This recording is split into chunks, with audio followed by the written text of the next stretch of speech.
أنت الحبيب خير الأنام، أنت نور وسلام، علمتنا صبرا جميل، أنت صادق أمين، أخلاقه نبع الهدى، وصفاته قدوة لنا. أنت الحبيب خير الأنام، أنت يا محمدا، تسقينا من يديك عند حوض الكوثر، للأمة خليت سنتك الجوهر، صلى عليك الله. Tenang di dalam, sehat di luar bersama Dr. Yanti Maharani, webinar persembahan dari Meaningful Ways. Bismillahirrahmanirrahim. Allahumma inna nas'aluka ilman nafi'an wa na'udzubika min ilmin la yanfa. Rabbi zidni ilma warzuqni fahma. Amin. Untuk itu kepada Dr. Yanti dipersilakan, Dok. Terima kasih Kang Reza dan terima kasih Meaningful Ways untuk kesempatannya. Saya bisa ada pagi-pagi ini menjadi ladang pahala insya Allah ya buat saya untuk sharing sedikit tentang apa yang saya ketahui. Saya kadang merasa apa yang saya ketahui ini ilmunya masih sangat dangkal Bapak Ibu. Saya merasa justru yang sedikit itu kadang-kadang ya, kadang-kadang itu yang bisa membantu banyak orang. Ternyata seperti itu. Kalau kita merasa eh, harus penuh dulu untuk bisa berbagi, ternyata ternyata itu keliru. Ketika kita merasa ilmu kita sedikit dan kita bisa berbagi, itu adalah keberkahan yang luar biasa. Jadi ketika saya ingin menyampaikan sesuatu yang saya ketahui gitu, ternyata itu semakin membuat saya full, semakin membuat saya merasa recharge. Ternyata caring is sharing is caring. Betul tidak? Waduh, saya sudah bikin status WA nih pagi-pagi. Sharing is caring, setuju nggak Bapak Ibu? Jadi sampaikanlah walaupun sedikit ya. Mudah-mudahan sedikit ilmu saya ini bisa memberikan pencerahan pada pagi hari ini, Bapak Ibu. Kita bisa saling menasehati, betul ya? Karena ternyata kadang-kadang ya saya juga sambil menasehati diri sendiri. Bukan berarti saya di sini yang paling tahu karena dokter gitu ya. Kadang-kadang suka disindir gitu, dokter kok sakit gitu. Kan namanya manusia ya, kita bukan robot gitu. Sehingga kadang-kadang ya ada pilek-pileknya lah, ada batuk-batuknya juga gitu kan, ada serak-serak tenggorokan juga gitu. Ya, Bapak Ibu di mana aja berada, ya, Masya Allah, sekali lagi saya sangat senang sekali diberi kesempatan untuk berbagi pada pagi-pagi hari ini dan pagi-pagi ini waktunya cakrawala pikiran kita itu terbuka. Betul nggak? Karena pagi hari ini kita Insya Allah sudah cukup istirahat ya. Berapa istirahat tadi malam? Ada 7 jam? Cukup ya? Nah, 7 jam itu ternyata waktunya tubuh kita memproduksi hormon-hormon yang diperlukan. Ada hormon melatonin. Kemudian pada saat malam itu hormon stres kita ditekan gitu. Jadi yang keluar adalah hormon serotonin. Sehingga ketika pada pagi hari seperti ini, Bapak Ibu bangun, terus diingatkan, oh ada kelas Meaningful Ways, itu bisa segar, bugar, dan bisa tersenyum kerja hormon-hormon kita tadi malam. Masya Allah ya. Sebegitu sempurna penciptaan Allah. Karena sesungguhnya manusia itu diciptakan dalam keadaan homeostasis atau dalam keadaan seimbang. Ada dalam kesetimbangan. Ibarat timbangan yang Bapak Ibu kalau di pasar tuh ya. Kayak gini ada timbangan bacin. Kalau yang saya tahu namanya timbangan bacin. Jadi setimbang. Tidak seperti ini, tidak seperti ini. Nah, kalau dalam posisi kita merasakan adanya ketidakseimbangan, aduh saya kok kayaknya akhir-akhir ini gampang capek. Oh, kok kayaknya akhir-akhir ini saya gampang emosi. Pasti ada yang tidak seimbang. Apa saja yang menyebabkan ketidakseimbangan itu, insya Allah nanti akan saya sharing di sesi kali ini. Barangkali dengan seperti itu, Bapak Ibu akan semakin melatih tubuh untuk bisa menjadi tubuh yang smart, tubuh yang pintar untuk mengelola keseimbangan, kesehatan fisik, dan juga keseimbangan emosi. Oke, Sudah siap menyimak? Yang sudah siap ketik siap. Barangkali ada yang masih ngebalikin ayam goreng ya kan? Ada yang masih masukin baju ke mesin cuci. Ada yang masih nyiapin sarapan. Gimana? Siap nggak? Siap, Bu Nita. Oke, Bu Itin siap, Bu Nur siap, Pak Eko siap. Siap ya? Oke, kita gas nggak nih? Gas ya. Oke, Bismillahirrahmanirrahim. Sekali lagi Bapak Ibu biar kita mulai ya. Assalamualaikum warahmatullahi wabarakatuh. Dari tadi saya udah ngoceh-ngoceh aja, belum dibuka salam. Alhamdulillah, alhamdulillahirabbil alamin. Alhamdulillahi amma alaina bi ni'mati imam wal Islam. Asyhadu an la ilaha illallah wa asyhadu anna Muhammadar Rasulullah. Allahumma sholli ala Muhammad wa ala ali sayyidina Muhammad. Alhamdulillah ya, puji dan syukur kita panjatkan kehadirat Allah atas karunia yang luar biasa. Kita berkumpul di majelis ilmu, Masya Allah, yang Allah muliakan. Yang paling penting nikmat silaturahmi Bapak Ibu ya. Meskipun nggak langsung bertatap muka, tapi Masya Allah dengan difasilitasi oleh Minimum Ways, kita bisa saling kenal, bisa saling berbagi ilmu. Izinkan pada pagi hari ini saya akan menyampaikan mengenai bagaimana kita agar bisa memiliki keseimbangan tubuh dan pikiran.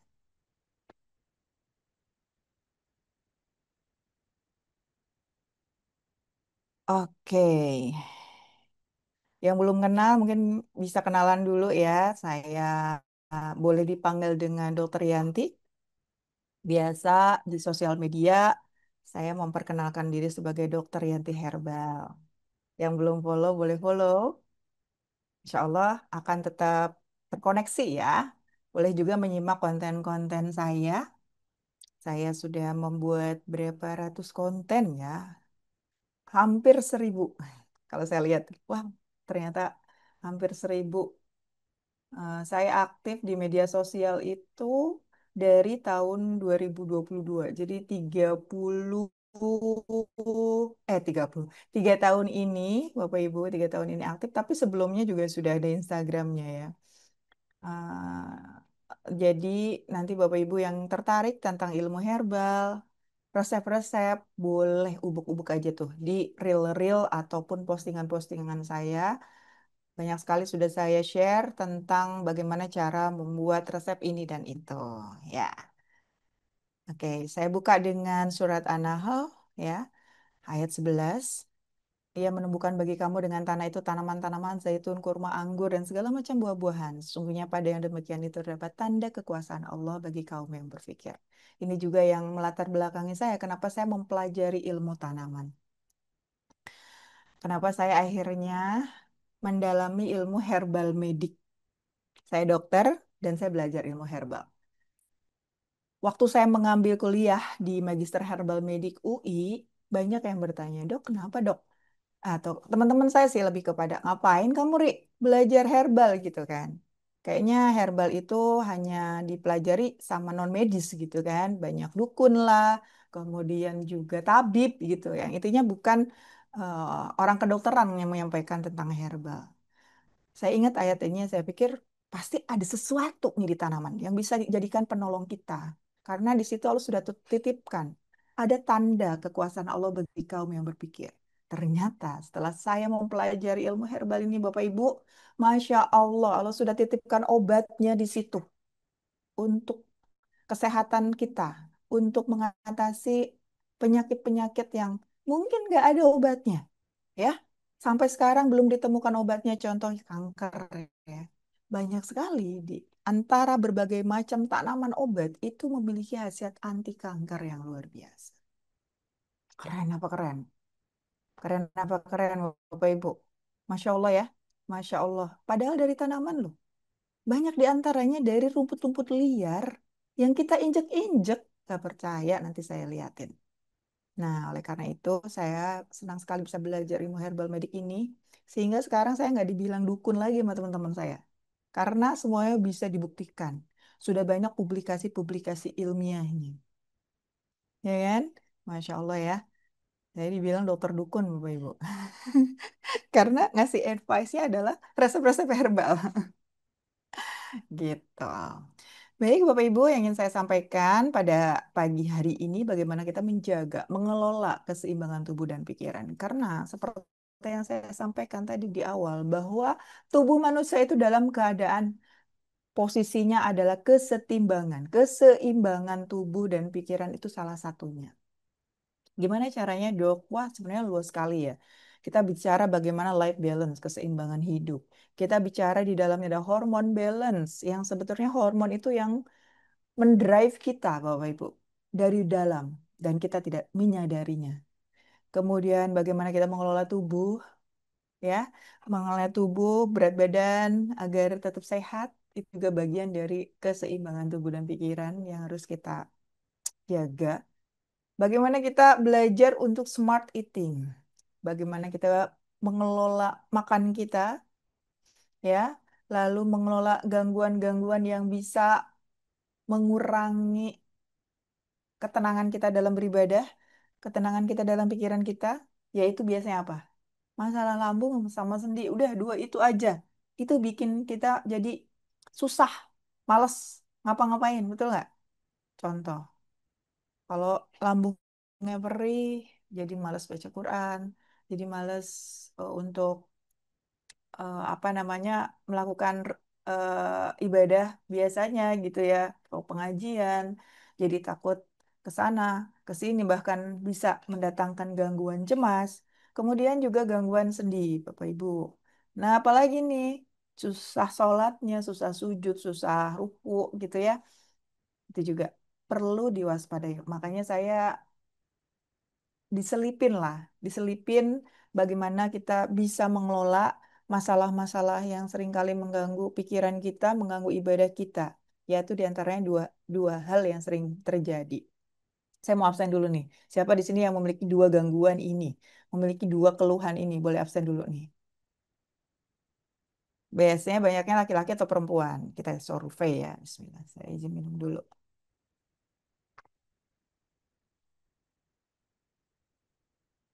Betul ya, Bu Elmi ya? Iya. Kemudian banyak juga yang pegel-pegel, gangguan sendi, lambung, bahkan sekarang usia-usia di bawah 40 tahun pun sering yang merasakan keluhan itu. Jadi sudah bergeser. Sudah bergeser. Kenapa begitu? Ya gaya hidupnya juga bergeser. Bukan orang tua lagi ya sekarang yang merasakan tulang sendi. Faktanya anak-anak muda sekarang tuh ya nyiptain hashtag sendiri remaja jompo. Cenah. Jadi kayak udah dinormalisasi gitu kan. Pegel-pegel, pegelinu, encok itu udah dinormalisasi oleh remaja-remaja. Jadi ada hashtag remaja jompo. Banyak ya ternyata ya. Wah, subhanallah. Oke, Bu Siti Maryam sudah belajar Tibun Nabawi. Masya Allah, Masya Allah. Oke.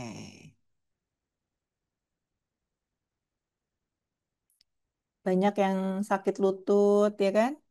Tuh, kan nyeri lutut. Kalau nyeri lutut kan susah jadinya rukunya ya. Mm-mm. Oke, oke. Saya mau membuka dulu nih. Saya mau tanya dulu ya. Survei dulu nih. Bapak Ibu, sehat sama dengan bugar nggak? Apakah orang yang sehat itu berarti dia bugar? Bu Akila, IG dokter apa? DR Yanti Herbal. DR Yanti Herbal. Saya mau tanya dulu, sehat itu berarti bugar nggak? Kalau mau saya tanya nih Bu, kalau boleh, tingkat kebugaran ya, tingkat kesehatan, atau tingkat kebugaran lah. Kalau misalkan eh, bugar itu ketika bangun tidur, saya mau cari dulu ya. Kriteria bugar itu apa? Kriteria tubuh bugar. Saya sebutin satu-satu.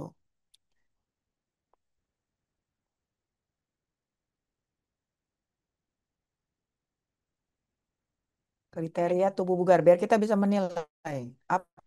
apakah sehat sudah berarti kita bugar? Yang salah satunya kriteria bugar adalah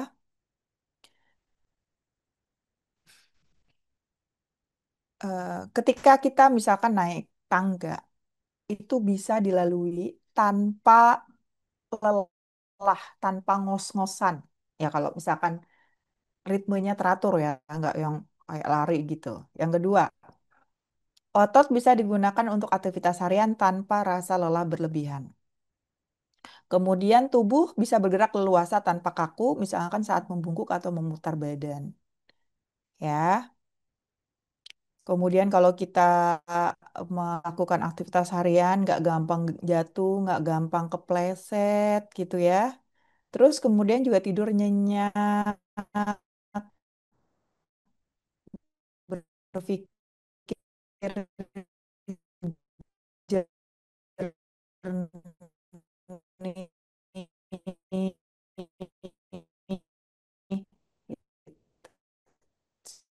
Salah satu kebugaran. Energi betul, Bu. Bugar, 10 itu bugar banget.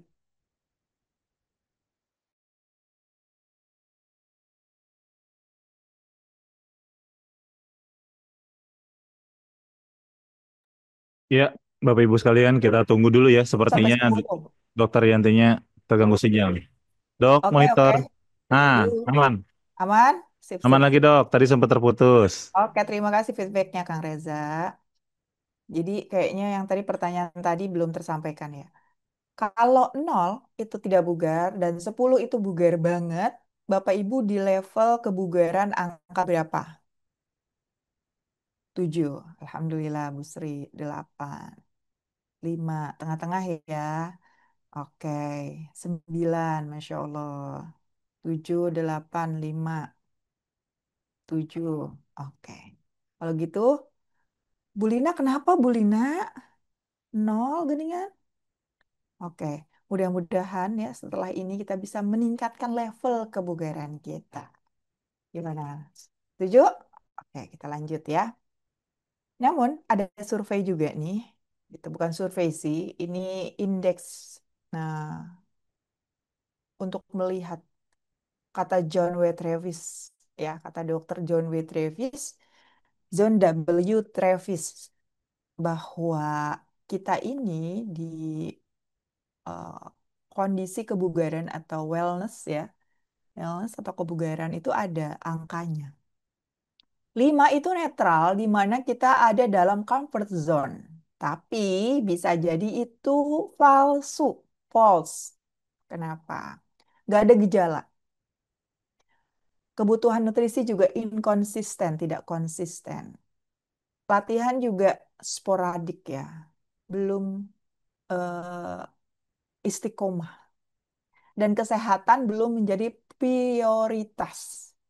Belum menjadi prioritas. Itu ada di level 5, comfort zone kita. False wellness untuk indeks kebugaran.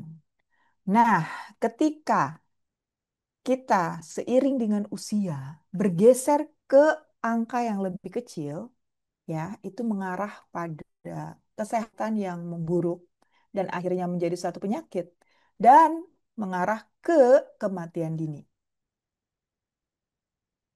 Posisinya seperti apa, Dok? Apa tanda-tandanya seperti apa? Oke. Pada level 5 ke bawah, ya, di angka 1 sampai 3 gitu, itu sudah terjadi yang namanya gejala. Nah, seperti tadi tuh, sakit sendi, Dok. Kemudian susah tidur, Dok. Saya juga sudah mengkonsumsi obat hipertensi. Oh, Dok, saya tahun lalu pernah operasi, Dok. Operasi tulang belakang saya. Aduh, Dok, kaki saya susah digunakan. Berarti levelnya 1 sampai 3. Namanya apa, Bapak Ibu? Saya cek dulu, biar saya ngecek kira-kira bisa dipahami nggak nih. Di level 1 sampai 3, tingkat kebugaran namanya apa, Bapak Ibu? Namanya apa? Pure, apa pure? Poor health, poor health, kesehatan yang menyedihkan, kesehatan yang buruk, ya. Itu bukan ke proses wellness, tapi disease developing, artinya ke arah penyakit ya, pertumbuhan penyakit, bukan pertumbuhan kebugaran kita, gitu. Arahnya udah tahu, kematian mendadak. Yang namanya kematian, semua itu sudah tercatat ya dalam takdir kita, tapi proses menuju ke sana itu sebenarnya kita bisa bisa pelajari ya. Kenapa ya? Kenapa saya punya resiko kematian gini gitu. Poor health. Betul Bu Rahayu ya. Bu Sri sudah paham ya, Bu Nusi juga. Oke. Berarti kalau kita merasa sudah ada gejala, sudah menggunakan obat rutin, sudah pernah operasi, sudah merasakan adanya gangguan fungsi tubuh, ada di level 1 sampai dengan 3 ini. Nah, kalau misalkan sudah punya diagnosis penyakit ya, hipertensi, diabetes, kemudian gangguan jantung, ada yang namanya pengobatan yang multiple, berbagai macam obat diminum, dan sudah mengarah pada kualitas hidup yang memburuk, sehingga memiliki fungsi apa namanya tubuh yang terbatas, dan sudah tahu arahnya kemana, kematian dini. Gitu, premature death. Dan kita beralih ya, ketika kita memiliki status kesehatan yang baik atau good health, kita memiliki latihan atau olahraga yang teratur, punya jenis olahraga yang kita tekuni, kita juga sangat memprioritaskan nutrisi yang masuk ke dalam tubuh kita. Kita senang mempelajari tentang bagaimana hidup sehat, meningkatkan gaya hidup sehat, ya. Nah, ini berarti Bapak Ibu berjalan ke arah kebugaran yang lebih baik untuk meningkatkan high level wellness, kebugaran level kebugaran yang lebih baik, ya. Jadi yang tadinya netral kemudian jadi statusnya good health di angka 7 sampai 9. Kemudian tadi yang menjawab 10 nih, ya. Apakah sudah memiliki optimal health? 100% fungsi tubuh memiliki 100% fungsi yang baik ya. Kemudian juga memiliki kebiasaan hidup sehat. Di beberapa waktu yang lalu, saya sempat membagikan bagaimana healthy lifestyle itu menjadi sebuah good habit, new habit, dan juga menjadi sebuah karakter. Ada yang masih ingat? Yang pernah nyimak? Gimana caranya kebiasaan baru yang saya sampaikan kepada Bapak Ibu itu menjadi sesuatu yang bisa dilakukan menjadi kebiasaan baru. Kebiasaan baik yang baru, kebiasaan baru yang diterapkan oleh Bapak Ibu. Gimana caranya? Sorry, suara saya sekarang jelas nggak? Gimana caranya biar pengetahuan nih, Bapak Ibu menerima kan pengetahuan dari saya. Satu informasi yang baru. Dan mau dijadikan sebagai habit atau kebiasaan baru. Gimana caranya Bapak Ibu? Ada yang masih ingat yang pernah ikut kelas saya? Coba-coba. Coba saya minta feedbacknya. Action. Actionnya gimana Bu Sri? Ada yang masih ingat? Pembiasaan. Lakukan secara berulang-ulang. Repetition. Repetition. Yes, repeat. Just repeat. Continue. Oke.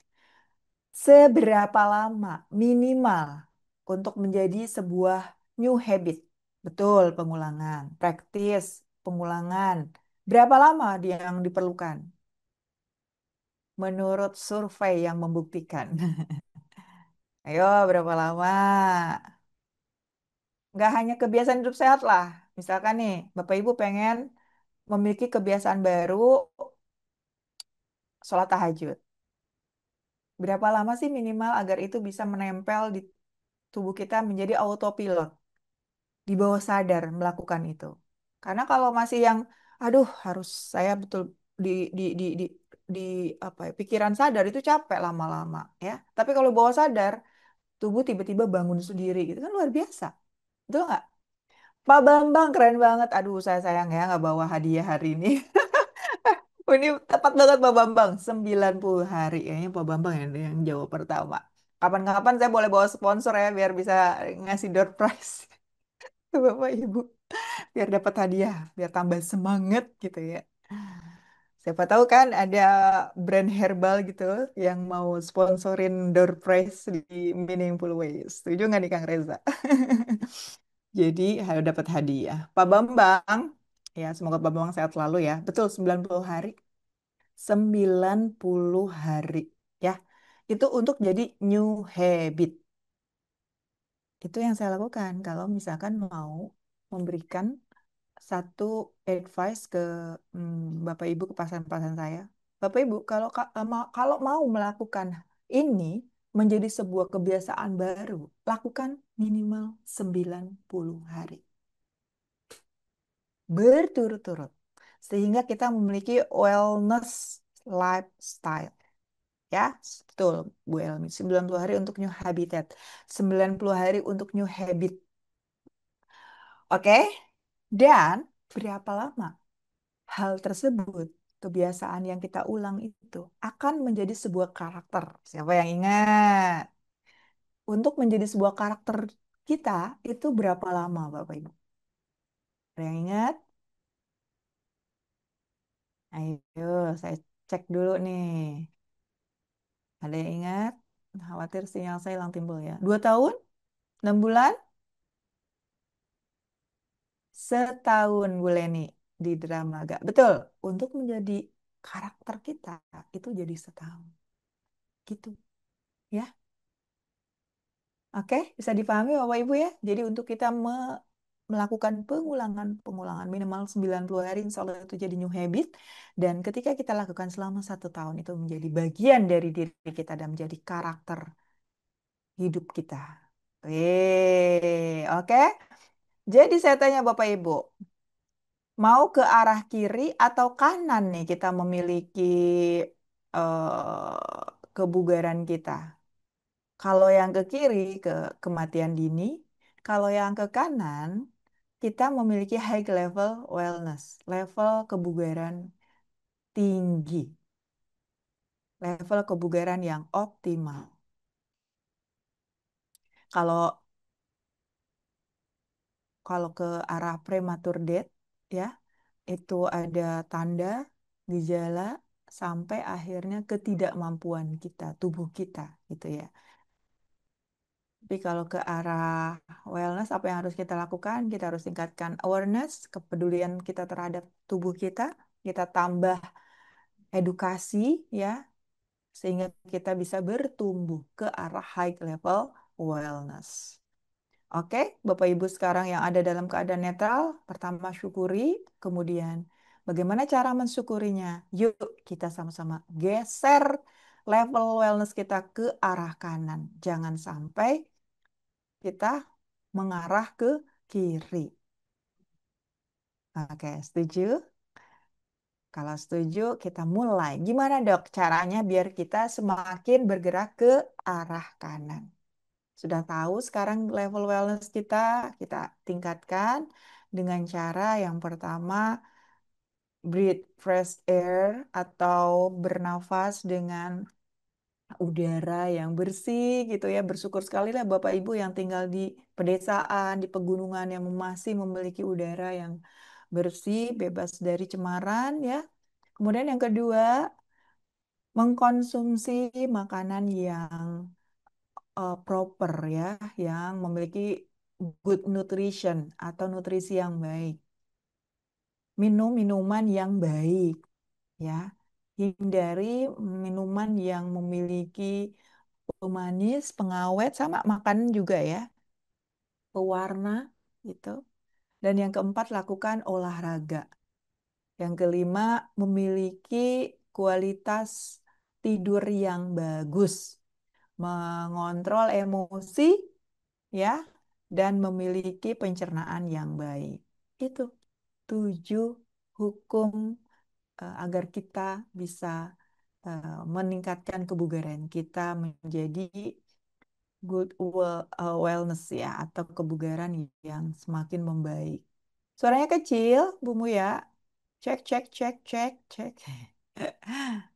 Sorry ya kalau sinyalnya naik turun. Saya minum dulu deh, biar suaranya menggelegar.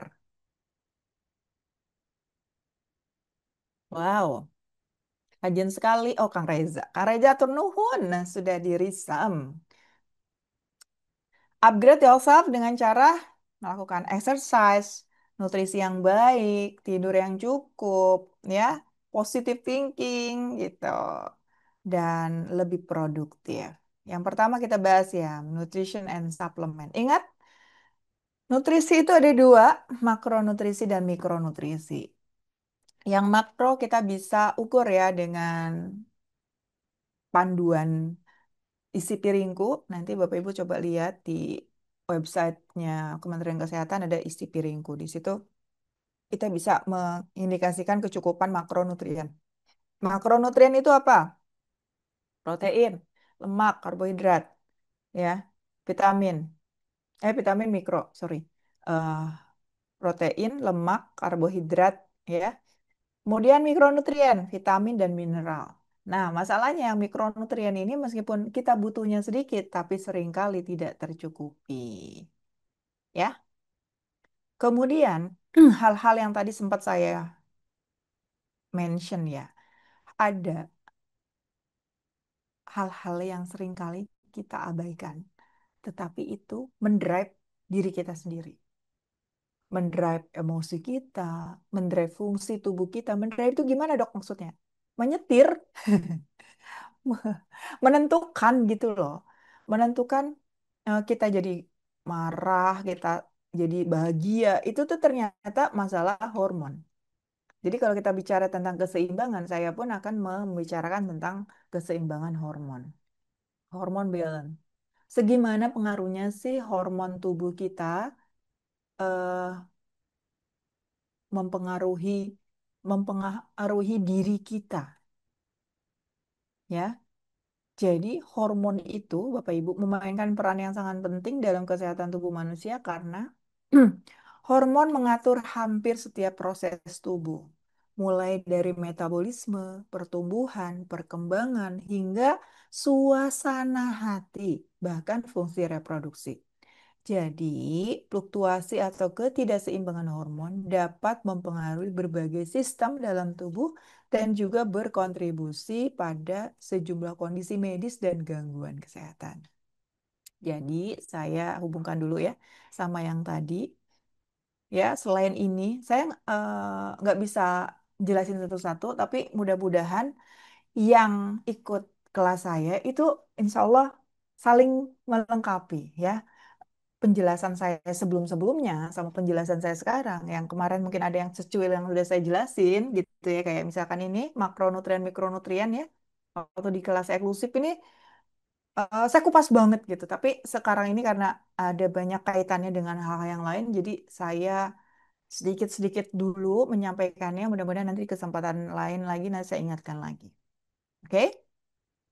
Link kelasnya yang mana Ibu Dokter nanti dibantu ya oleh Mbak Mila ya. Link kelas yang mananya?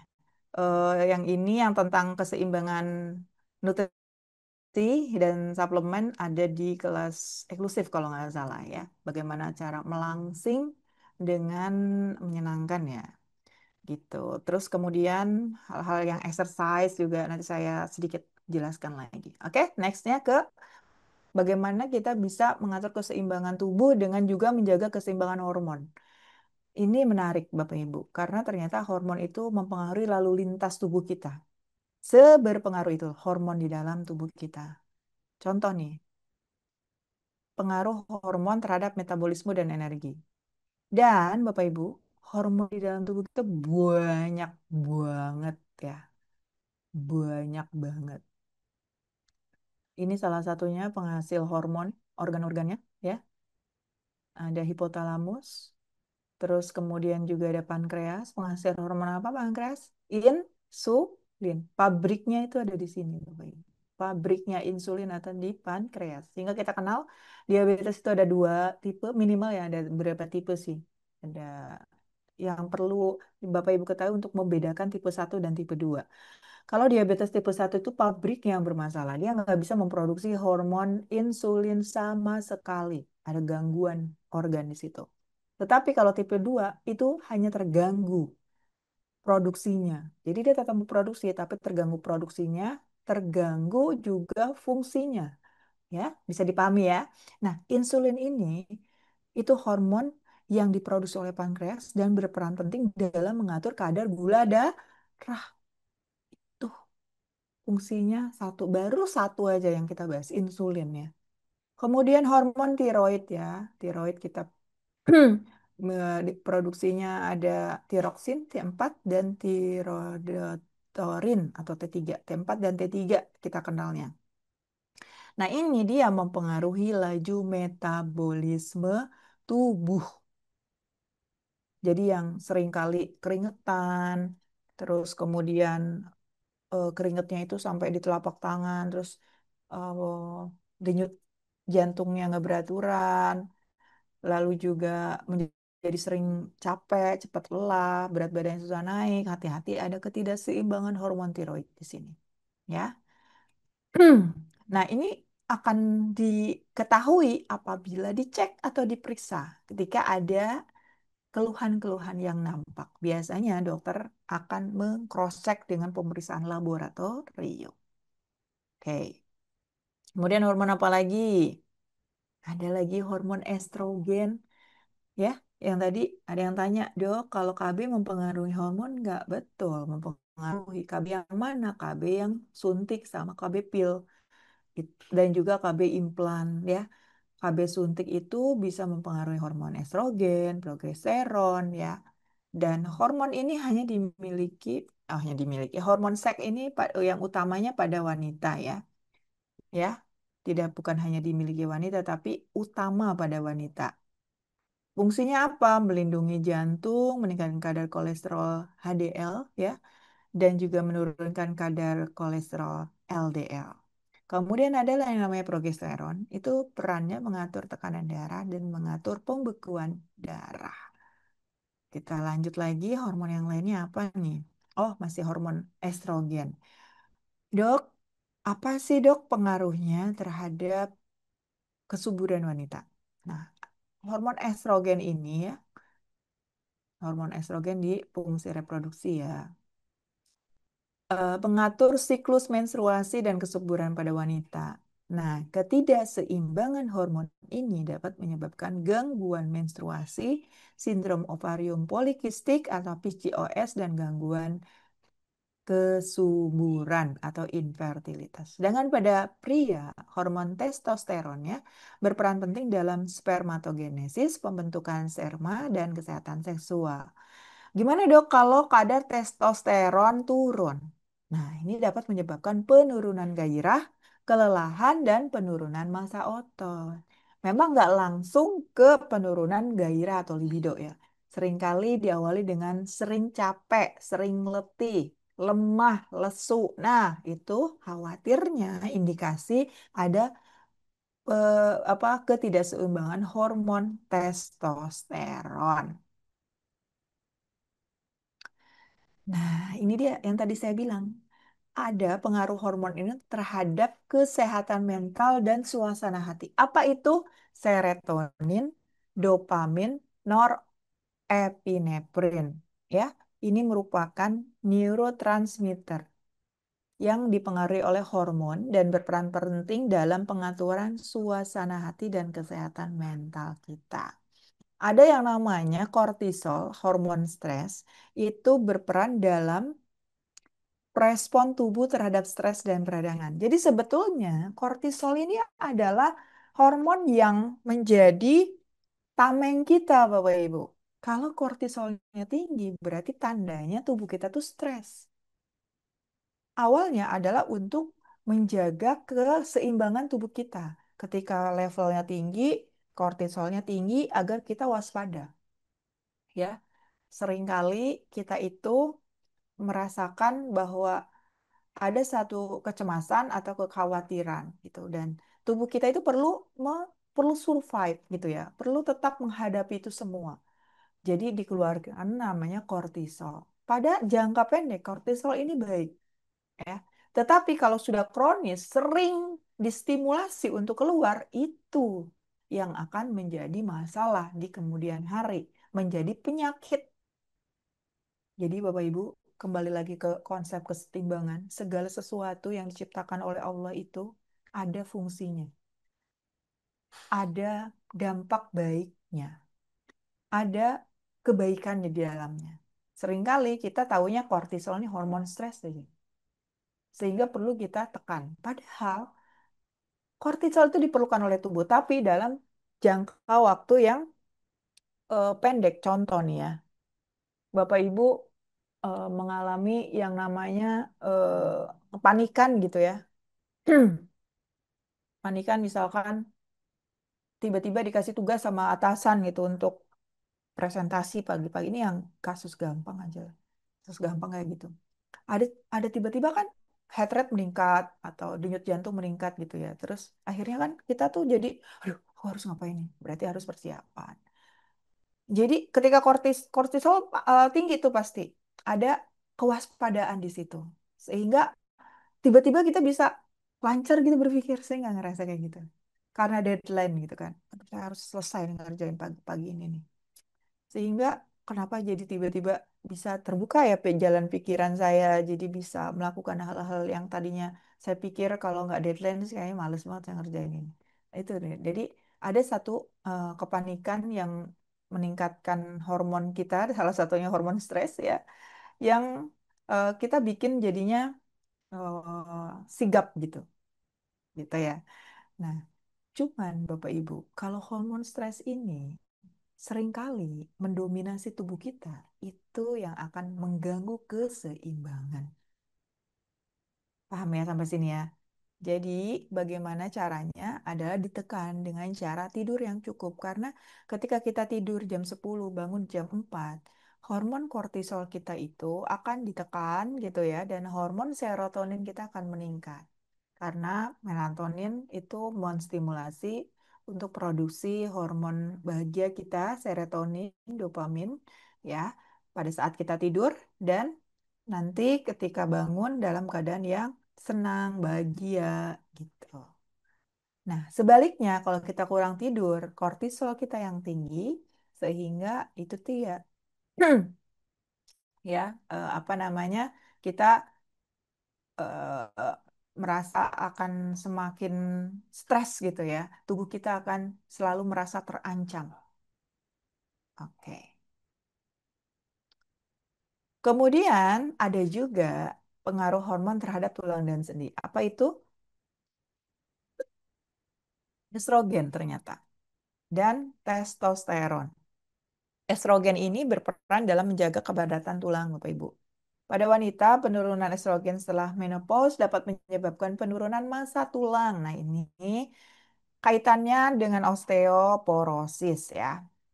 Sehingga pada ibu-ibu usia 40-50 tahun yang premenopause, menopause, hati-hati berkurangnya massa tulang dengan akibat gangguan hormon estrogen ya. Kemudian testosteron pada pria berperan dalam pembentukan tulang dan massa otot. Dan penurunan kadar testosteron seiring bertambahnya usia dapat menyebabkan kehilangan massa otot dan penurunan kekuatan tulang. Jadi ini perlu diwaspadai ya. Pengaruh hormon terhadap kesehatan kulit. Nah, ini juga ada kaitannya Bapak Ibu. Hormon estrogen dan testosteron ini mempengaruhi kesehatan kulit. Estrogen mendukung kelembapan dan elastisitas kulit, sementara testosteron mempengaruhi produksi sebum atau minyak alami kulit. Nah, adanya ketidakseimbangan hormon ini dapat menyebabkan masalah kulit seperti jerawat, aging atau penuaan dini, atau kulit kering ya. Nah, salah satunya tandanya bisa dilihat dari itu.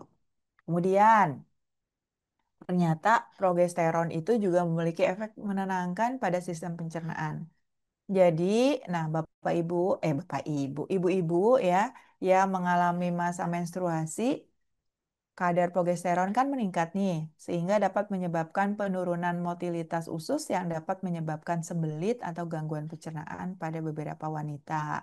Nah, itu biasanya kenapa pada wanita seringkali ada masanya kok saya susah BAB ya dok, ternyata ada pengaruhnya dari hormon progesteron.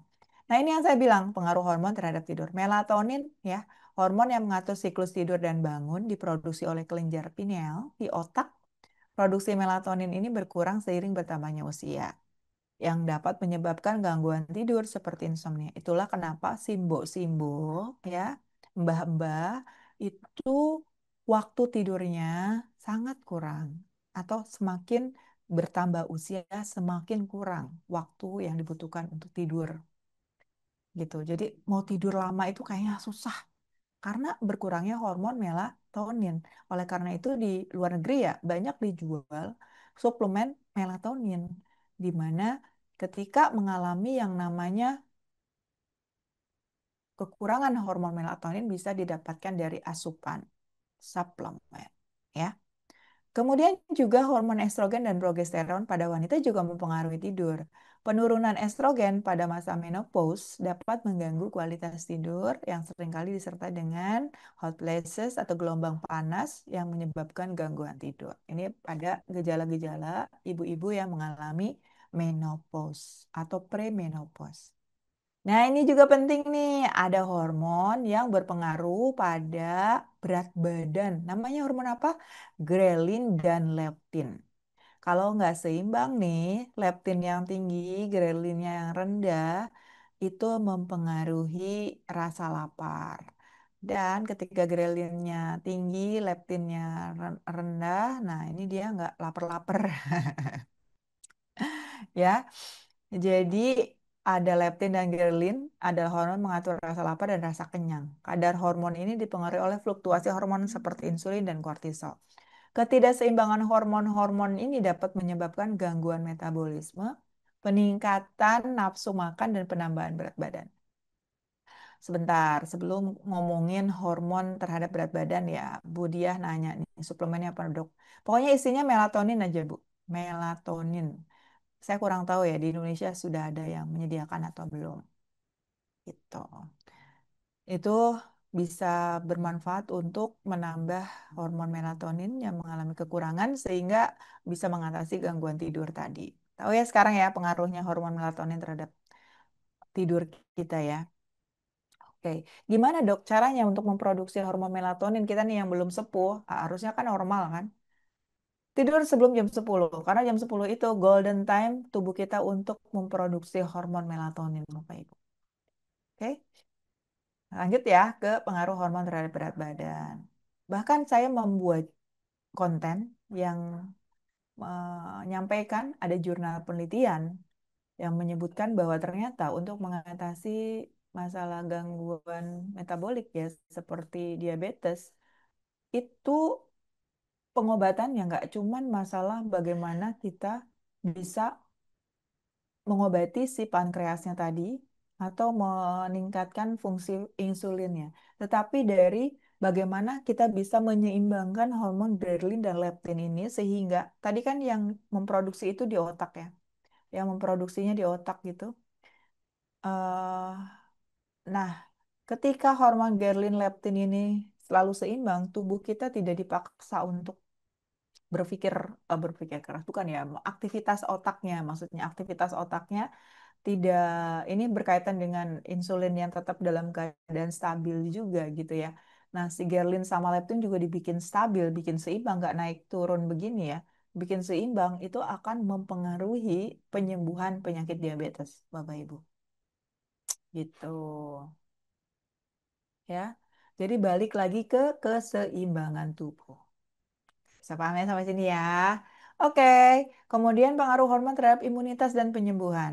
Lagi-lagi estrogen memiliki efek positif juga pada sistem kekebalan tubuh dengan meningkatkan produksi sel-sel kekebalan. Namun, kadar estrogen terlalu tinggi atau terlalu rendah dapat menyebabkan penurunan fungsi imunitas, meningkatkan kerentanan terhadap infeksi atau penyakit autoimun. Dan testosteron pada pria juga berperan dalam pengaturan sistem kekebalan tubuh dan dapat membantu dalam proses penyembuhan luka dan pemulihan otot. Nah, kalau tadi ada pertanyaan nih terkait dengan PMS, Dok, gitu ya. Ada gejala-gejala yang tidak nyaman, gejala emosional, dan gejala lainnya itu sangat berpengaruh ya. Sehingga gimana cara mengurangi ya perubahan gaya hidup, pengelolaan emosi dan psikologis, balikin lagi ke titik keseimbangan tubuh kita ya. Bisa juga menggunakan bantuan aromaterapi ya, seperti lavender, peppermint, atau hal-hal yang membuat tubuh kita rileks, mandi air hangat. Intinya bisa mengurangi kecemasan, kelelahan, dan gangguan tidur. Salah satunya ini nih Bu. Ini bisa banget buat membuat relaksasi tubuh karena ada serainya juga. Kemudian jahe juga membantu keseimbangan hormon. Ada kencur juga boleh ditambahkan ya. Kunyit juga. Ini untuk anti peradangan, meredakan perut begang, memperlancar pencernaan. Dan satu lagi yang perlu diingat, yang namanya kunyit. Boleh ditambahkan asam jawa juga ya, kunyit asam. Tidak melulu untuk ibu-ibu ya. Untuk bapak-bapak juga boleh. Boleh kalau bapak-bapak tambahin lengkuas. Itu untuk meningkatkan keseimbangan hormon juga. Ya, gitu. Dok, misalnya tidur udah cukup 6-7 jam tapi masih terlalu lelah. Berarti kualitas tidurnya. Nanti kita kapan-kapan bahas ya cara meningkatkan kualitas tidur ya. Gitu. eh Kualitas tidur yang bermasalah. Bukan di berapa lama kita tidur, tapi kualitas tidur yang bermasalah. Saya tidak head lagi di atas usia 5 tahun. Berarti udah menopause ya, Bu ya. Bapak Ibu, kalau saya saranin, pilih KB yang bukan hormonal. Ya, usia berada kita sudah lepas KB. Kalau boleh ya, saya saranin. Apalagi yang memiliki riwayat sakit, tumor, atau kanker. Misalkan di riwayat keluarga ada yang memiliki riwayat tumor payudara atau kanker rahim gitu ya. Usahakan kitanya nggak usah menggunakan KB yang hormonal. Masih banyak lagi pilihan KB seperti IUD itu bukan hormonal ya. Insya Allah kalau cocok ya IUD kan ini juga cocok-cocokan ya. Kalau misalkan tidak ada kontraindikasi pasang IUD dan tidak ada gejala yang mengganggu bisa dilanjutkan IUD-nya ya. Karena IUD bukan hormonal. Bapak Ibu ini salah satu bagaimana tanaman bisa membantu untuk keseimbangan hormon dan mengatasi gangguan gejala-gejala yang diakibatkan karena gangguan keseimbangan hormon. Gitu ya. Ada kunyit, jahe, serai. Kemudian untuk meningkatkan relaksasi juga ada teh chamomile. Teh chamomile ini membantu mengurangi peradangan dan juga melindungi sel dari stres oksidatif, memperkuat sistem imun, dan menenangkan sistem saraf agar hormon kortisolnya dibantu untuk turun ketika pagi-pagi nih biasanya hormon kortisol tinggi ya. Karena itu memang sudah diset seperti itu ya, jadi kayak alarm tubuh agar apa? Karena kita bangun gitu. Kebayang, waduh hari ini harus ngapain aja gitu kan. Kemudian untuk yang lainnya, Bapak Ibu bisa konsumsi jinten hitam juga karena kandungannya ada timokinon. Timokinon ini banyak banget penelitiannya untuk penurunan berat badan, untuk antioksidan, mengontrol gula darah, untuk sakit mah juga. Nah ini, kalau sakit mah juga sangat yang berpengaruh tadi seperti saya sebutkan di awal, hal-hal yang seringkali menjadi keluhan Bapak Ibu dan karena saking seringnya sudah dinormalisasi di kalangan masyarakat. Sakit lambung tuh udah kayak biasa gitu. Padahal itu wah luar biasa rasanya ya, nggak enak banget. Ada berbagai macam penyebabnya Bapak Ibu sakit lambung itu ya. Ada karena infeksi, ada karena peradangan. Nah, ini setidaknya hindari dulu. Hindari hal-hal yang seperti ini. Stres termasuk faktor resiko terkenanya sakit jantung. Herbal untuk memproduksi melatonin. Kunyit, Bu. Kunyit ternyata saya pernah baca ya jurnalnya bahwa kunyit itu bisa meningkatkan, menstimulasi hormon hormon melatonin kita. Menstimulasi ya, Bu ya, memproduksi lebih banyak gitu. untuk Bu Pia ya. Kalau pandan khasiatnya apa, Dok? Untuk menenangkan dan antioksidan juga. Yang ini, Bu, akibat dari infeksi pada lambung yang menyebabkan sakit mah. Gejalanya ini ada nyeri hati, nyeri hati. Sakit hati itu ya, nyeri hati, mah. Nyeri ulu hati, rasa terbakar di dada, cepat kenyang, padahal baru makan sedikit, sering mual, sendawa yang berlebihan juga. Nah ini penanganannya perubahan gaya hidup, pengaturan makan, hindari stres, kurangi hal-hal yang bisa menyebabkan asam lambung meningkat, dan meminum obat herbal atau herbal ramuan juga ya boleh, yang mengurangi nyeri lambung. Di antaranya apa? Ada kunyit sama lada hitam. Ya, kalau Bapak Ibu merebus kunyit, tambahin sedikit lada hitam. Karena apa? Itu akan meningkatkan efektivitas penyerapannya di dalam usus kita. Ini resep jamu gangguan lambung, Bapak Ibu. Ada jahe, ini apa? Kunyit ya. Ini apa? Jinten, jinten hitam, apa? Daun sembung. Nah, boleh di capture dulu. Nanti juga boleh diminta filenya, nanti saya kirim ke Mbak Mila ya. Ke Bu Mila nanti saya kirimkan. Ini cara meramunya. Oke. Yang mau tahu, oh saya nggak catat berapa gram-gramnya. Ada di edukasi herbal di grup saya. Nanti Mbak Mila bisa bantu ya. Kirimkan link grupnya. Di situ ada banyak resep-resep jamu ya, free access. Silakan di-download. Bapak Ibu bisa download masing-masing resep ramuannya, termasuk salah satunya gangguan lambung di edukasi herbal bersama Dokter Yanti. Grup WhatsApp-nya silakan nanti di-share sama Mbak Mila ya. Oke, lanjut ya. Setelah kita tadi ngobrolin tentang hal-hal yang membuat kita memiliki keluhan sehari-hari gitu seperti gangguan lambung. Nah, kita juga tadi di awal di slide saya yang pertama adalah memiliki olahraga yang kita lakukan secara konsisten untuk bisa meningkatkan level wellness kita, meningkatkan kebugaran kita, agar menjadi seimbang antara kesehatan fisik kita ya dan kesehatan pikiran kita. Apa aja, Dok?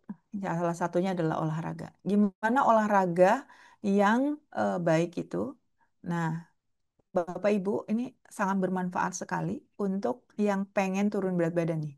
Caranya adalah dengan melakukan olahraga aerobik hipoksia intermittent. Gimana tuh hipoksia intermittent? Ini rahasia ya. Karena saya dapatnya ini di workshop sebagai dokter ahli ilmu faal dan kedokteran klinis. Kedokteran olahraga klinis. Jadi yang namanya hipoksia intermittent ini rahasianya atlet. Kalau misalkan atlet itu dia itu makannya terlalu banyak, terus tiba-tiba ketika ditimbang berat badannya melebihi berat badan yang ditentukan oleh panitia gitu. Berarti dia harus turun cepat kan dalam jangka waktu yang terbatas. Nah, dilakukan yang namanya hipoksia intermittent aerobik. Caranya 400 meter jalan, lalu 400 meter jalan cepat gantian. Jadi yang paling cepat nurun berat badan itu bukan lari maraton atau lari sepanjang mungkin, bukan. Tapi caranya adalah jalan, jalan cepat, jalan biasa, jalan cepat, jalan biasa, jalan cepat. Itu namanya hipoksia intermittent. Nah, jadi kalau misalkan kita jogging nih, jalan 30 menit, caranya gini, biar cepat turun berat badannya. Kenapa? Ternyata dia bisa meningkatkan ini yang namanya HIF1 dan VEGF ini meningkat. Nah, ini akan merangsang terbentuknya pembuluh darah kapiler baru. Nah, ini ada kaitannya dengan meningkatkan imunitas juga, ya. Seperti itu. Cuman kadang-kadang kita terbatas ya melakukan exercise, olahraga karena apa? Nyeri sendi, betul nggak? Aduh dok, satu seneng banget jalan kaki, tapi sekarang kok sendi saya sakit ya dok. Jadinya saya males buat apa jalan kaki. Ada beberapa herbal yang bisa membantu untuk mengatasi gangguan sendi. Salah satunya adalah teripang, kayu manis yang saya baca ya jurnal-jurnalnya ya. Si kayu manis itu juga mengandung senyawa aktif namanya polifenol, antiinflamasi, antioksidan. Ya, dia bagus banget untuk apa namanya mengurangi nyeri sendi. Gitu. Dan ada pertanyaan nih dari Pak Hari. Dok, kalau saya pengen gemuk gimana ya dok buat mempercepat naik berat badannya? Oh ini lain lagi ya, bukan turun berat badan. Nah itu. Berarti asupan kalorinya harus lebih banyak daripada kalori yang dibakar atau dibuang. Tapi penyerapannya juga harus diperhatikan. Kalau Bapak merasa saya udah makan banyak dok, tapi kok berat badan susah naik, berarti ada penyerapan nutrisi yang terganggu. Nah, itu banyak lagi yang harus dikupas. Di antaranya adalah fungsi apa namanya penyerapan usus, kemudian apa saja gangguan yang bisa mempengaruhi berat badan yang tidak kunjung naik, di antaranya ada barangkali ada infeksi di sana, ya, sehingga tubuh lebih konsentrasi untuk mengatasi infeksinya, tidak untuk meningkatkan massa otot dan sebagainya. Apa manfaat rebusan kayu manis, kapulaga, bunga lawang, cengkeh? Manfaatnya baik ya. Salah satunya di antaranya untuk mengurangi nyeri sendi. Gitu.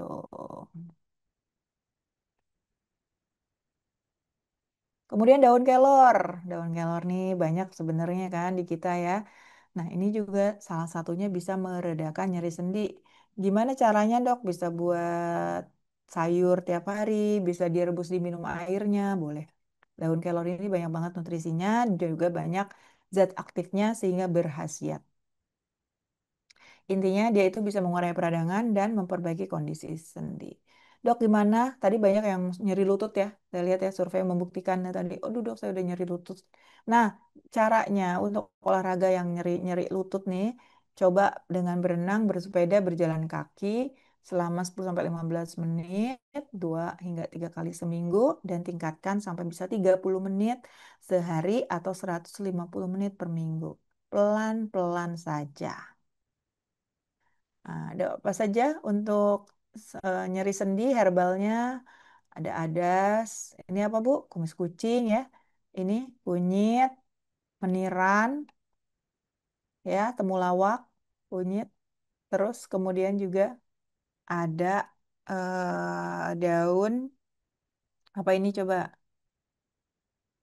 Daun anting-anting.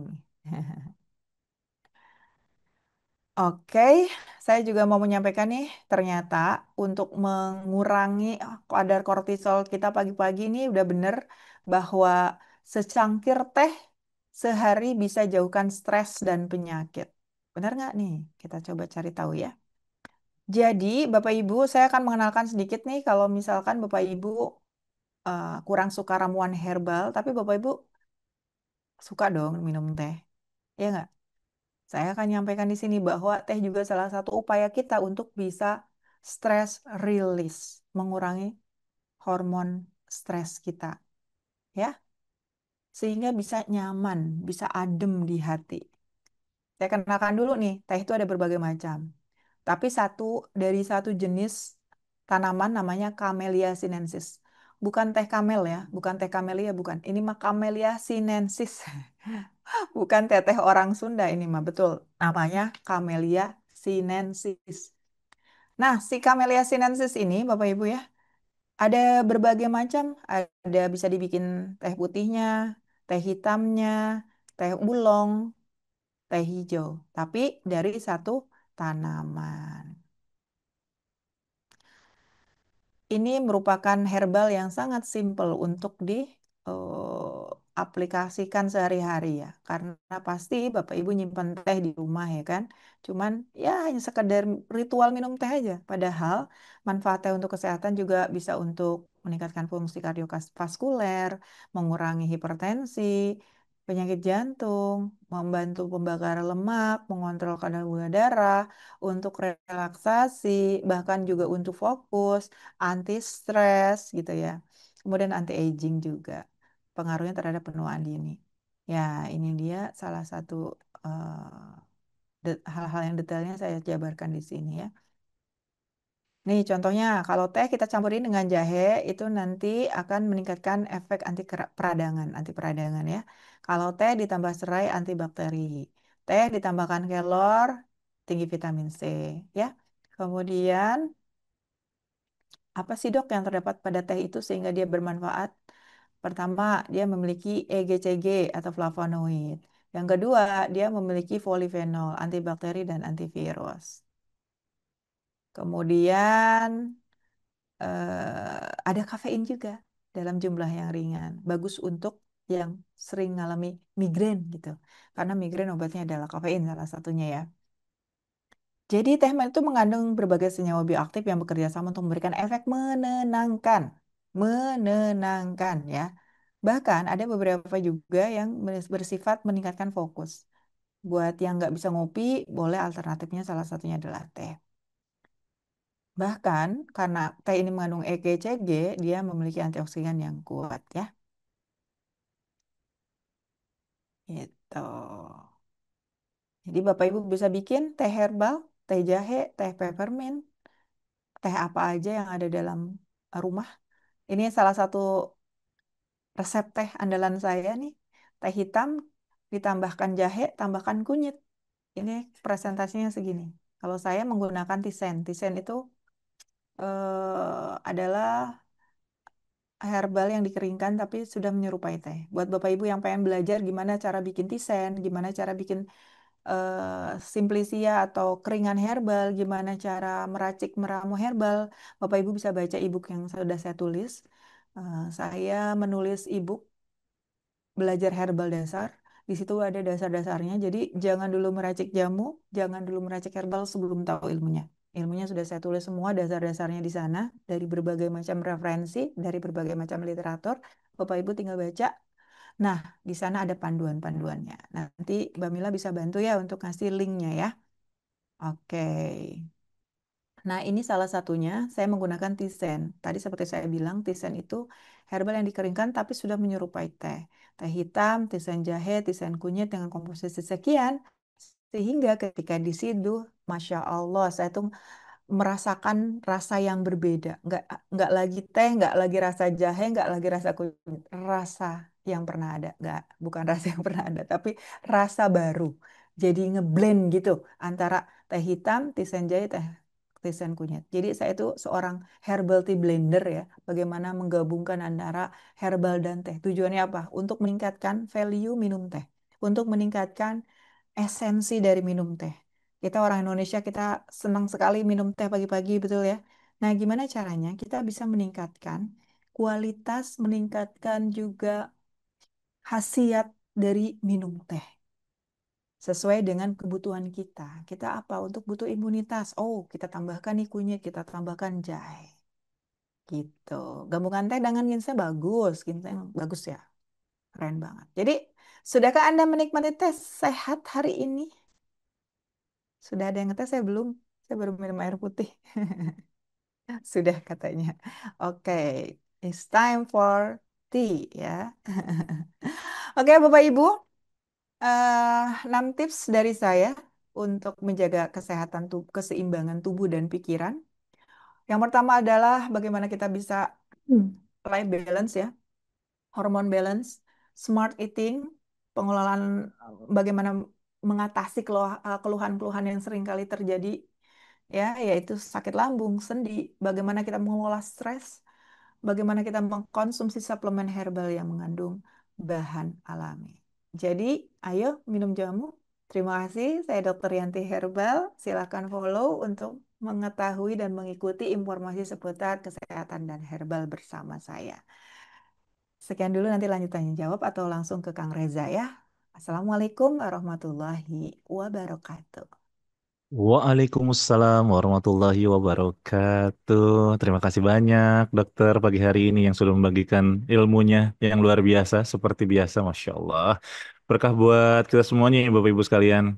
Dan seperti biasa, bagi yang ingin mau bertanya, boleh aktifkan fitur resennya ya. Mungkin saya bisa kasih kesempatan satu orang deh insya Allah ya. Namun sebelum saya ke penanya, ini izin bagi yang mau download Nah, bagi yang mau buku e-booknya belajar herbal bareng Dokter Yanti itu sudah dibagikan di kolom chat ya. Mangga langsung diklik aja, di check out sekarang juga. Kemudian bagi yang belum tergabung dengan grup juga, nah boleh bergabung dengan grup WhatsApp-nya nih. Ini ada grup WhatsApp Meaningful Ways, nanti ada grup Sehat bareng Dokter Yanti juga, termasuk nanti Bapak Ibu yang ingin menyimak rekamannya, nanti ada di sana ya. Yang penting diikuti dulu grup-grupnya, dan mudah-mudahan kita bisa terus stay connected. Oke, Instagram juga jangan lupa selain Dokter Yanti Herbal di follow akun Instagram meaningfulways.media juga ya, boleh banget. Nah, langsung aja nih kita optimalkan waktu. Sepertinya langsung ke Bu Utami Irga. Silakan Bu, pertanyaannya singkat, jelas, dan mudah-mudahan ini jadi pertanyaan kita juga bareng-bareng yang lainnya. Silakan sudah bisa di open mic-nya.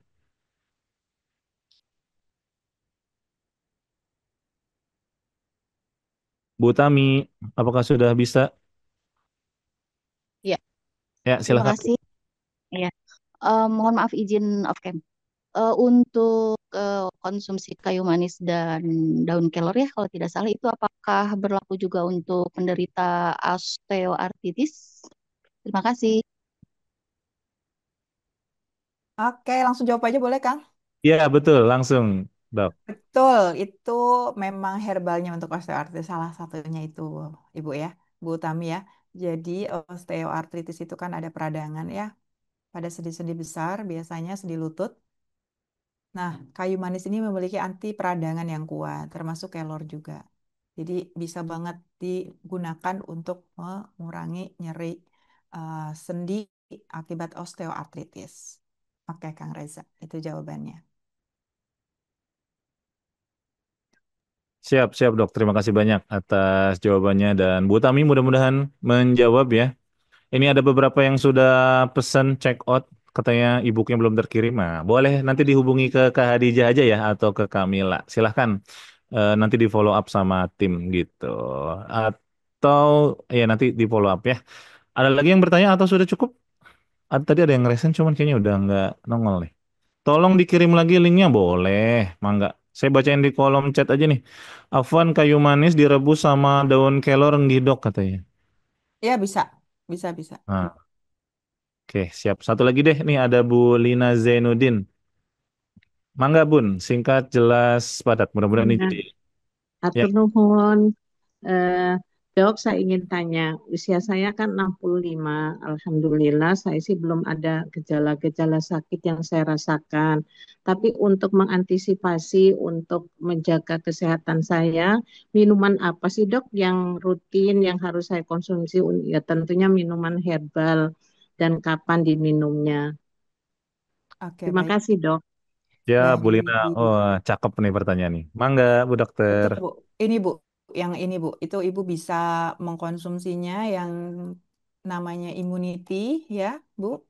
Nanti Ibu kalau mau bikinnya gimana, Dok? Ini panduan untuk bikin tisennya, bikin simplisianya, itu nanti ada di ebook saya, ya, caranya. Karena ada step-step, ada 9 tahapan untuk membuat ini. Tapi Ibu bisa bikin stok herbal di rumah. Itu yang paling penting, ya. Karena kita jadi seperti punya apotek hidup atau apa ya, bukan apotek hidup, eh obat obat herbal yang bisa kita simpan gitu di toples-toples. Nah, itu ada caranya. Kita bikin yang namanya simplisia atau herbal kering. Jadi nggak melulu harus metik langsung dari kebun ya, tapi kita bisa simpannya itu sebagai cadangan obat di rumah. Ibu bisa bikin ini ya, Bu ya, teh hitam dengan tambah tisen jahe dan tisen kunyit atau yang tadi Bu, kunyit ini untuk meningkatkan kesehatan, untuk menjaga ya, karena itu tadi menjaga lebih baik daripada mengobati, ya kan? Kunyit, jahe, serai. Ya Bu ya. Nah, ini salah satunya minuman sapu jagat sih kalau ini. Kalau ada doa sapu jagat, boleh juga dong. Jamu sapu jagat, kunyit, jahe, serai, sama boleh ditambahkan kencur juga, boleh ditambahkan daun pandan biar seger ya. Kalau mau tutorialnya ada di YouTube saya. Jamu untuk meningkatkan daya tahan tubuh.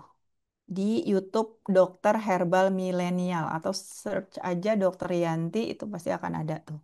atau dokter herbal milenial. Itu ada di YouTube tutorial lengkapnya, Ibu. Oke, lanjut. Ada pertanyaan lagi? Siap, Bu Dokter. Sepertinya kita cukupkan dulu untuk pagi hari ini ya. Dan bagi yang ingin info-info lebih lanjut, makanya jangan lupa follow Dokter Yanti Herbal tuh. Jadi banyak info di sana. Tadi videonya udah sampai 1.000 katanya kontennya. Dan sebelum ditutup, saya juga ingin menginfokan Bapak Ibu, mohon maaf tadi agak terlewat. Ada kelas eksklusif kita di pekan hari ini ya, bersama Dokter Gustaf insya Allah. Mungkin boleh dibagikan flyernya. Mangga bagi yang mau join, tinggal klik aja link pendaftarannya Your Body Speaks. Dengarkan sinyalnya sebelum terlambat. Ini Senin, Sabtu dan Minggu ya, Sabtu dan Ahad 2 hari insya Allah, ba'da subuh juga. Silahkan daftarkan dulu aja dan kita ketemu insya Allah di Sabtu dan Ahad. Dan besok juga masih ada kelas reguler hari Kamis bersama Dokter Gustaf ya, insya Allah. Temanya apa? Nah, nanti simak di grup. Makanya bagi yang belum bergabung dengan grup Meaningful Ways, segera yuk bergabung dan jangan lupa dibagikan linknya, disiarkan seluas-luasnya karena webinar kita setiap pagi ini terbuka untuk umum, halal untuk dibagikan dan mudah-mudahan jadi jalan kebaikan buat kita semua bareng-bareng. Dan sebelum ditutup, Dokter Yanti ada yang mau disampaikan sebagai closing statement kita pagi hari ini, mangga dok. Iya, Bapak Ibu, terima kasih yang sudah menyimak dari awal sampai akhir. Yuk kita amalkan apa yang kita ketahui ya. Dari hal-hal yang kecil yang bisa kita lakukan dari mulai saat ini. Jangan tunda lagi. Kita kembalikan sistem keseimbangan tubuh kita karena ingat kita sudah tercipta secara luar biasa ya, sempurna sehingga titik keseimbangan kita harus jaga. Kalau merasa ada yang nggak balance, nggak ada yang ngerasa nggak seimbang, coba kita bantu menyeimbangkan dengan 7 hal tadi yang saya sampaikan pada pagi hari ini. Semoga bermanfaat. Silakan materinya nanti dipelajari kembali ya. Terima kasih. Assalamualaikum warahmatullahi wabarakatuh. Waalaikumsalam warahmatullahi wabarakatuh. Terima kasih banyak Dokter Yanti pagi hari ini yang sudah membagikan ilmunya dan juga Bapak Ibu yang masih hadir keluarga besar Meaningful Ways sampai dengan jam 7:05. Nah, lebih sedikit nggak apa-apa ya. Masih 370-an nih yang hadir, Masya Allah. Alhamdulillah. Dan jangan lupa bagi yang merasa mendapatkan banyak manfaat dari webinar-webinar Meaningful Ways setiap pagi dan ingin bantu kita support, gitu boleh banget kita memfasilitasi, kita mengakomodir itu. Silahkan langsung bisa hubungi Kak Hadijah aja. Dan yang paling penting nih, seperti biasa, saya ingin mengingatkan kembali keluarga besar Meaningful Ways dimanapun berada, tolong bantu kami dengan doa-doa terbaiknya ya. Nih doa intim nih, tadi Kak Mila, Kak Hadijah, kakak operator yang nggak pernah kelihatan gitu ya. Pokoknya ini semua tim yang terlibat untuk menyelenggarakan setiap webinar setiap paginya. Mohon didoakan dengan doa-doa terbaiknya. Dan juga untuk para guru kita, para trainer, coach, dokter, yang istiqomah memberikan ilmu-ilmu yang luar biasa gitu ya, dan dipersiapkan dengan begitu sempurna materi-materinya, dan saya saksinya lah, ini para guru luar biasa, nggak pelit-pelit ilmu, Masya Allah.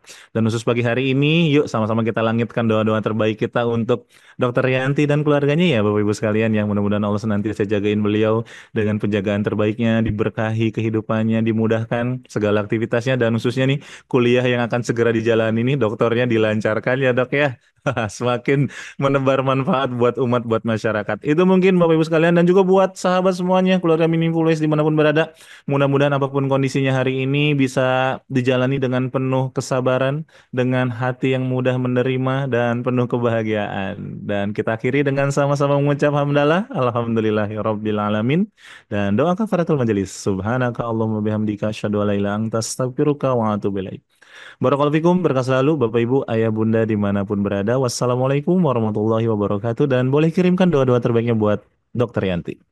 Waalaikumsalam Waalaikumsalam warahmatullahi wabarakatuh. Jazakumullah khairan katsiran. Salam sehat selalu. Tabarakallah dok ya. Lalu semuanya. Buat Bunda sampai sore. Izin tutup ruangan Zoom-nya. Kang Reza sehat selalu. 5, 4, 3, 2, 1. Terima kasih. Sampai bertemu.